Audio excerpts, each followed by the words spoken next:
Welcome you all. இந்த வீடியோல சற்று முன் தமிழக அரசு கலெக்டர் ஆபீஸ்ல இருந்து ஒரு புதிய வேலை வாய்ப்புகள் அறிவிச்சிருக்காங்க. அதை பத்தி தான் டீடைலா நம்ம வந்து பார்க்க போறோம். இந்த ஜாப் பொறுத்த வரைக்கும் எவ்வளவு விதமான கேட்டகரியில ஆட்கள் எடுக்கிறாங்க அப்படின்னா மொத்தம் ஒரு 3 விதமான கேட்டகரியில ஆட்களை வந்து தேர்ந்தெடுக்கிறாங்க. ஆபீசர்ல இருந்து கிளர்க் லெவல் கேட்டகரி வரைக்கும், ட்ரெயினி லெவல் கேட்டகரி வரைக்கும் ஆட்களை தேர்ந்தெடுக்கிறாங்க. சேலரியை பொறுத்த வரைக்கும் உங்களுடைய ஆரம்ப சம்பளம் முதல் மாத சம்பளமே உங்களுக்கு வந்து சில போஸ்ட்டுக்கு வந்து 20,000 இருக்கும். அண்ட் சில போஸ்ட்டுக்கு வந்து பார்த்தோம் அப்படின்னா 50,000 உங்களுடைய முதல் மாத சம்பளமாவே உங்களுக்கு வந்து இருக்க போகுது. இந்த ஜாபுக்கு நான் இன்ட்ரெஸ்டா இருக்கேன், அப்ளை பண்ணணும் அப்படின்னு நினைக்கிறீங்க அப்படின்னா எந்த கம்யூனிட்டி சேர்ந்தவங்களுக்கும் எந்த விதமான அப்ளிகேஷன் ஃபீஸஸும் கிடையாது. எல்லாருமே ஃப்ரீயாவே இந்த ஜாபுக்கு வந்து அப்ளை பண்ணிக்கலாம். எப்படி அப்ளை பண்ணணும் அப்படின்னா உங்ககிட்ட ஒரு மொபைல் ஃபோன் இருந்தாலே போதும். நம்ம அவங்களோட அஃபிஷியல் வெப்சைட்ல போய் ஆன்லைன்ல பேசிக் டீடைல்ஸ் மட்டும் கொடுத்து ஒரு 2 மினிட்ஸ்ல ஈஸியாவே இந்த ஜாபுக்கு வந்து அப்ளை பண்ணிக்கலாம். சில பேருக்கு ஆன்லைன்ல எப்படி அப்ளை பண்றதுன்னு தெரியல அப்படின்னா இந்த வீடியோல நான் ஷார்ட்டா எப்படி அவங்களோட அஃபிஷியல் வெப்சைட்ல போய் அப்ளை பண்றது அப்படிங்கிறதையும் உங்களுக்கு வந்து சொல்றேன். நீங்க தமிழ்நாட்டில் எந்த மாவட்டத்தை சேர்ந்தவங்களா இருந்தாலும் சரி, ஆண்கள் பெண்கள் உங்களுக்கு இன்ட்ரெஸ்ட் அண்ட் எலிஜிபிலிட்டி மீட் ஆகுது அப்படின்னா தாராளமா நீங்க வந்து அப்ளை பண்ணலாம். ஏஜ் லிமிட் அப்படிங்கிறது அவங்க வந்து எதையுமே மென்ஷன் பண்ணல. அப்படின்னா மினிமம் வந்து 18 வயது கம்ப்ளீட் ஆயிடணும். மேக்ஸிமம் 50 இயர்ஸ்க்குள்ள இருக்கவங்களுக்கு இந்த குவாலிஃபிகேஷன் மீட் ஆகுது அப்படின்னா தாராளமா நீங்க வந்து அப்ளை பண்ணலாம். அப்ளை பண்ணி முடிச்சதுக்கு அப்புறம் அவங்க கேண்டிடேட்ஸை ஷார்ட் லிஸ்ட் பண்ணுவாங்க. ஷார்ட் லிஸ்டட் கேண்டிடேட்ஸை வந்து பார்த்தோம் அப்படின்னா டைரக்டா இன்டர்வியூக்கு வந்து கால்ஃபர் பண்ணுவாங்க. இன்டர்வியூ அண்ட் உங்களுடைய ஸ்கில் பெர்ஃபார்மன்ஸை வச்சு கேண்டிடேட்ஸை ஹையர் பண்றாங்க. உங்களுக்கு எந்த விதமான ரிட்டன் எக்ஸாமினேஷன் எழுத்து தேர்வும் கிடையாது. ஸோ இது எல்லாத்தையுமே வந்து பார்த்தோம் அப்படின்னா ஒரு அவசர உடனடி வேலை வாய்ப்பாக தான் அவங்க வந்து அறிவிச்சிருக்காங்க. இந்த ஜாப் வந்து பார்த்தோம் அப்படின்னா இன்னொரு 5 டேஸ் தான் இருக்க போகுது. அதுக்குள்ளே நீங்கள் வந்து அப்ளை பண்ணிங்க. ஆன்லைனில் தான் 2 மினிட்ஸ்ல ஈஸியாகவே அப்ளை பண்ணிக்கலாம். அப்ளை பண்ணி முடிச்சதுக்கப்புறம் இந்த செலெக்ஷன் ப்ராசஸ் எல்லாமே கம்ப்ளீட் ஆகி நீங்கள் ஜாப்ல ஜாயின் பண்ணுறதே வந்து பார்த்தோம் அப்படின்னா நெக்ஸ்ட் 1 மந்த்குள்ளேயே வந்து பார்த்தோம் அப்படின்னா கம்ப்ளீட்டாக வந்து ஃபில் ஆயிரும் உங்களுக்கு.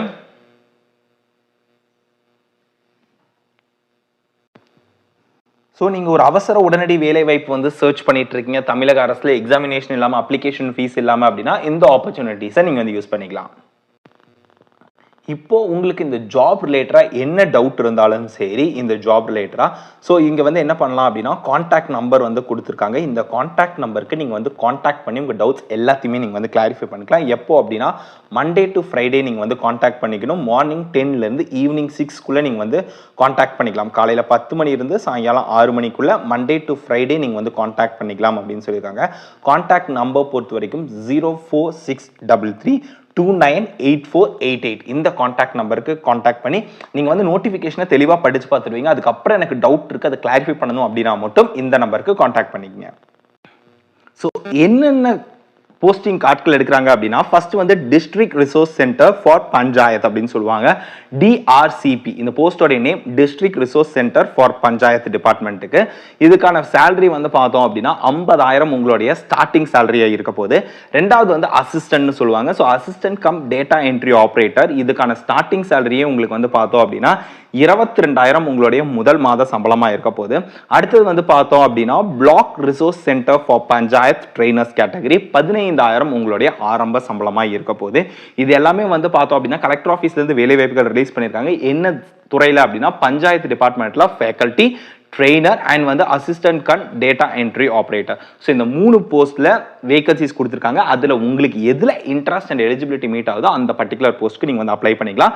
ஃபேக்கல்டி கேட்டகரிக்கு ஸ்டார்டிங் சேலரி 50,000 இருக்கும். ட்ரெயினருக்கு 15,000 இருக்கும். இதே டேட்டா என்ட்ரி ஆப்ரேட்டருக்கு அசிஸ்டண்டா பார்த்தோம் அப்படின்னா 22,000 உங்களுடைய ஸ்டார்டிங் சேலரியா இருக்க போகுது. ஸோ இந்த 3 ஜாபுக்கும் அப்ளை பண்றதுக்கு ஒரே லிங்கான்னு கேட்டீங்கன்னா கிடையவே கிடையாது. ஒவ்வொரு போஸ்ட்டுக்கும் தனித்தனியான லிங்க் கொடுத்துருக்காங்க. இப்போ நீங்க வந்து ஃபேக்கல்டி கேட்டகரிக்கு அப்ளை பண்றீங்க அப்படின்னா அதுக்கு ஒரு தனி லிங்க் இருக்கு. அசிஸ்டன்ட் கம் டேட்டா என்ட்ரி ஆப்ரேட்டருக்கு தனி லிங்க் அண்ட் ட்ரெயினர்ஸ் கேட்டகரிக்கு வந்து பார்த்தோம் அப்படின்னா தனியா அப்ளிகேஷன் லிங்க் வந்து கொடுத்துருக்காங்க. ஸோ நீங்க எதுக்கு அப்ளை பண்றீங்களோ அந்த பர்டிகுலர் லிங்கை வந்து கிளிக் பண்ணீங்கன்னா உதாரணத்துக்கு ஒரு லிங்கை கிளிக் பண்ணி எப்படி இந்த ஜாபுக்கு அப்ளை பண்ணணும் அப்படிங்கறத உங்களுக்கு வந்து சொல்றேன். ஸோ இதுதான் அப்ளை பண்ணுறக்கான லிங்க். நான் ஒரு போஸ்ட்டுக்கு வந்து சொல்கிறேன், அதே மாதிரி தான் எல்லா போஸ்ட்டுக்கும். ஸோ இப்போ வந்து பார்த்தோம் அப்படின்னா ஜாப் நேம் எல்லாம் போட்டு மேலே வந்துடும். இங்கிருந்தால் நீங்கள் வந்து ஃபில் பண்ணுற மாதிரி இருக்கும். கூகுள் ஃபார்ம் மாதிரி தான் இருக்கும். ஸோ இங்கே வந்து உங்களுக்கு வந்து ஃபுல் நேம் வந்து கேட்டிருப்பாங்க as per 10th mark sheet followed by உங்களுடைய டேட் ஆஃப் பர்த். இதை நீங்கள் வந்து கிளிக் பண்ணீங்க அப்படின்னாலே உங்களுக்கு வந்து கேலண்டர் மாதிரி ஓப்பன் ஆகும். அதில் வந்து நீங்கள் வந்து பார்த்தோம் அப்படின்னா உங்களுடைய டேட் ஆஃப் பர்த்தை நீங்கள் வந்து செலக்ட் பண்ணிக்க முடியும். கீழே வந்து ஏஜ் வந்து கேட்டிருப்பாங்க. ஸோ உங்களுடைய ஏஜ் வந்து இப்போ என்னவோ அதை கால்குலேட் பண்ணி நீங்கள் வந்து மென்ஷன் பண்ணிங்க. 1 5/2025ல உங்களுக்கு என்ன ஏஜ் ஆகுதோ அந்த ஏஜை கால்குலேட் பண்ணி இங்க வந்து மென்ஷன் பண்ணீங்க. ஃபாலோட் பை ஜெண்டர் வந்து கேட்டிருக்காங்க. Both male female and others எல்லாருமே அப்ளை பண்ற மாதிரி தான் கொடுத்துருக்காங்க. அடுத்தது வந்து பார்த்தோம் அப்படின்னா உங்களுடைய மொபைல் நம்பர் ஆக்டிவ் அண்ட் ரீசார்ஜபிள்ல இருக்கிற மொபைல் நம்பர் வந்து கேட்டிருக்காங்க. அந்த நம்பர் கொடுத்துங்க. Followed by email ID. அந்த இமெயில் ஐடியை ஃப்ரீக்வெண்டா செக் பண்ணிக்க. ஏன்னா நீங்க ஷார்ட் லிஸ்டட் அப்படின்னா ஃபர்தர் கம்யூனிகேஷன் எல்லாமே உங்க இமெயிலுக்கு தான் வரும். ஃபாலோட் பை ரெசிடென்சியல் அட்ரஸ் வந்து கேட்டிருப்பாங்க. உங்களுடைய டீட்டெயிலான அட்ரஸ் வித் பின்கோடோட எப்பவுமே வந்து அட்ரஸ் வந்து மென்ஷன் பண்ணுங்க. ஃபாலோட் பை உங்களுடைய டிஸ்ட்ரிக்ட் நேம் வந்து கேட்டிருக்காங்க. தமிழ்நாட்டில் நீங்க எந்த மாவட்டத்தை சேர்ந்தவங்களா இருந்தாலும் சரி எலிஜிபிள் தான், நீங்க வந்து அப்ளை பண்ணலாம். அண்ட் பிளேஸ் ஆஃப் போஸ்டிங் பொறுத்த வரைக்கும் நம்ம தமிழ்நாட்டில் தான் உங்களுக்கு பிளேஸ் ஆஃப் போஸ்டிங் இருக்க போகுது. இதுல என்ன டாக்குமெண்ட்ஸ் அப்லோட் பண்ணோம் அப்படின்னா உங்களுடைய பாஸ்போர்ட் சைஸ் போட்டோகிராஃப் அப்லோட் பண்ணோம். அது வந்து ஜேபிஇஜி ஃபார்மேட் இல்ல பிஎன்ஜி ஃபார்மேட்ல இருக்கலாம். மேக்ஸிமம் 10 MB வரைக்கும் ஃபைல் சைஸ் கொடுத்துருக்காங்க. மொபைல்ல இருந்தே ஜஸ்ட் ஆட் ஃபைல் கொடுத்து நீங்க வந்து ஆட் பண்ணிக்கலாம். அடுத்தது உங்களுடைய எஜுகேஷனல் குவாலிஃபிகேஷன் வந்து கொடுத்துருக்காங்க. ஹையஸ்ட் என்ன முடிச்சிருக்கீங்களோ அது வரைக்கும் நீங்க வந்து மென்ஷன் பண்ணிக்கலாம். அதை தாண்டி ஏதாவது இருந்துச்சு அப்படின்னா ஸ்பெசிஃபை பண்ணணும்னு நினைச்சீங்க அப்படின்னா நீங்க வந்து ஸ்பெசிஃபை பண்ணிக்கலாம். ஃபாலோட் பை எங்க படிச்சீங்க, எந்த year passed out, so name of the institution and எந்த இயர்ல பாஸ்ட் அவுட் ஆனீங்க அண்ட் வந்து என்ன டிகிரியில நீங்க வந்து எந்த பர்டிகுலர் சப்ஜெக்ட் எடுத்து நீங்க வந்து பாஸ் பண்ணீங்க அப்படிங்கறத கேட்டிருக்காங்க. எக்ஸ்பீரியன்ஸ் இருந்துச்சு அப்படின்னா எக்ஸ்பீரியன்ஸ் எந்த ரெலவென்ட் ஃபீல்ட்ல இருக்கு அப்படிங்கிற விஷயத்தை கிளிக் பண்ணி நீங்க வந்து சொல்லிக்கலாம். எக்ஸ்பீரியன்ஸ் எவ்வளவு இருக்கு, உங்களுக்கு வந்து 3 years எக்ஸ்பீரியன்ஸ் இருக்கா இல்ல 3 years கீழே எக்ஸ்பீரியன்ஸ் இருக்கா அப்படிங்கிற டீடைல்ஸ். அதே மாதிரி நீங்க வந்து பார்த்தோம் அப்படின்னா ஏதாவது ஆஃபீஸ் ஆட்டோமேஷன் இல்ல டிடிபில சர்டிஃபிகேட்ஸ்லாம் நீங்க வந்து வச்சிருக்கீங்க அப்படின்னா நீங்க கொடுத்து நீங்க வந்து எஸ் அப்படின்னு கொடுத்துக்கலாம். அதுக்கு தகுந்த மாதிரி நீங்க வந்து ஆட் பண்ணிக்கலாம். ஃபாலோட் பை அந்த சர்டிஃபிகேட்ஸை நீங்க வந்து அப்லோட் பண்ற மாதிரி இருக்கும். அண்ட் உங்களுடைய டிகிரி சர்டிஃபிகேட்ஸை நீங்க வந்து அப்லோட் பண்ற மாதிரி இருக்கும். அண்ட் இது எல்லாத்தையும் முடிச்சதுக்கு அப்புறம் கீழே ஒரு டெக்ளரேஷன் ஃபார்ம் இருக்கும். அந்த டிக் போட்டு சப்மிட் கொடுத்தீங்க அப்படின்னா இந்த அப்ளிகேஷன் ஃபார்ம் வந்து முடிஞ்சது. அவ்வளவுதான், சிம்பிளா ஒரே ஒரு பேஜ் தான் இருக்க போகுது. ஸோ செலெக்ஷன் ப்ராசஸ் அவங்க வந்து கொடுத்துருக்காங்க உங்களுடைய ஸ்கில் பேஸ் பண்ணி. ஸோ நீங்கள் எல்லாருமே அப்ளை பண்ணுவோம். அவங்களுக்கு தேவையான கேண்டிடேட்ஸோடைய அந்த ப்ரொஃபைல் அவங்க ஷார்ட் லிஸ்ட் பண்ணி அடிஷ்னலாக சர்டிஃபிகேட்ஸில் அப்லோட் பண்ணியிருப்பீங்களா, office automation certificate, data entry operator certificate இல்லை எக்ஸ்பீரியன்ஸ், இது எல்லாத்தையுமே பேஸ் பண்ணி அவங்க கேண்டிடேட்ஸை ஷார்ட் லிஸ்ட் பண்ணிட்டு ஷார்ட் லிஸ்டட் கேண்டிடேட்ஸை உங்கள் ஸ்கில் பேஸ் பண்ணி உங்களுக்கு வந்து இன்டர்வியூ வச்சு ஆட்கள் எல்லாத்தையுமே அவங்க வந்து தேர்ந்தெடுக்க போகிறாங்க. ஸோ நான் இந்த ஜாப்ல இம்பார்ட்டன்ட் பாயிண்ட்ஸ் எல்லாத்தையுமே சொல்லிட்டேன். வேற ஏதாவது டவுட் இருக்கு அப்படின்னா நோட்டிஃபிகேஷன் லிங்கை கீழே கொடுக்குறேன். செக் பண்ணி பார்த்துட்டு உங்களுக்கு இன்ட்ரெஸ்ட் அண்ட் எலிஜிபிலிட்டி மீட் ஆகுது அப்படின்னா நீங்க வந்து அப்ளை பண்ணலாம். இல்லை அப்படின்னா உங்க ஃப்ரெண்ட்ஸ் யாருக்காவது யூஸ்ஃபுல்லாக இருக்கும் அப்படின்னு நினைச்சீங்க அப்படின்னா மறக்காம அவங்களுக்கு வந்து ஷேர் பண்ணுங்க. உங்க குவாலிஃபிகேஷன் என்ன மாதிரி ஜாப் டேட் சர்ச் பண்ணிட்டு இருக்கீங்க அப்படிங்கிறத கீழே கமெண்ட்ஸ்ல கமெண்ட் பண்ணுங்க. அந்த மாதிரி ஜாப் டேட்ஸ் நம்ம கண்டிப்பாக நம்ம சேனல்ல வந்து அப்டேட் பண்றேன். ஸோ இதுல வந்து ஃபர்ஸ்ட் போஸ்ட் வந்து பார்த்தோம் அப்படின்னா ஊராட்சிகளுக்கான மாவட்ட வள மைய அலுவலர்னு சொல்லுவாங்க. ஸோ இந்த கேட்டகரியில தான் ஆட்களை வந்து தேர்ந்தெடுக்கிறாங்க. இதுக்கு நீங்க MSW இல்லை MBA முடிச்சிருக்கீங்க அப்படின்னா நீங்க வந்து எலிஜிபிள். ஃபாலோட் பை கணினி உதவியாளர் கேட்டகரியில வேகன்சிஸ் கொடுத்துருக்காங்க. இளநிலை பட்டப்படிப்பு எனி டிகிரி நீங்க முடிச்சு வித் DTP சர்டிஃபிகேட் வச்சிருக்கீங்க அப்படின்னா நீங்க எலிஜிபிள்.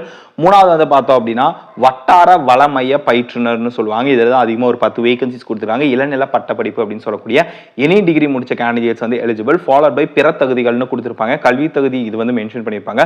ஃபாலோட் பை பிற தகுதிகள்னு கொடுத்துருப்பாங்க. அதையும் நீங்க மென்ஷன் பண்ணிட்டு இந்த பிற தகுதிகளும் உங்ககிட்ட இருக்கு அப்படின்னு அடிஷனல் குவாலிஃபிகேஷன்ஸ் நீங்க தாராளமா அப்ளை பண்ணலாம் அப்படின்னு சொல்லியிருக்காங்க. அதற்கான salary டீடைல்ஸ் இந்த நோட்டிஃபிகேஷன்லயே இருக்கும். ஸோ எல்லாத்தையுமே செக் பண்ணி பார்த்துட்டு நீங்க வந்து அப்ளை பண்ணுங்க. உங்களுக்கு இன்ட்ரெஸ்ட் அண்ட் எலிஜிபிலிட்டி இருக்கு அப்படின்னா. அதே மாதிரி உங்களுடைய குவாலிஃபிகேஷன் என்ன, உங்க ஜாப் என்ன சர்ச் பண்ணிட்டு இருக்கீங்க, எந்த டிஸ்ட்ரிக்ட்ல சர்ச் பண்ணிட்டு இருக்கீங்க அப்படிங்கிறதையும் கீழே மறக்காம கமெண்ட் செக்ஷன்ல கமெண்ட் பண்ணுங்க. All the best, by.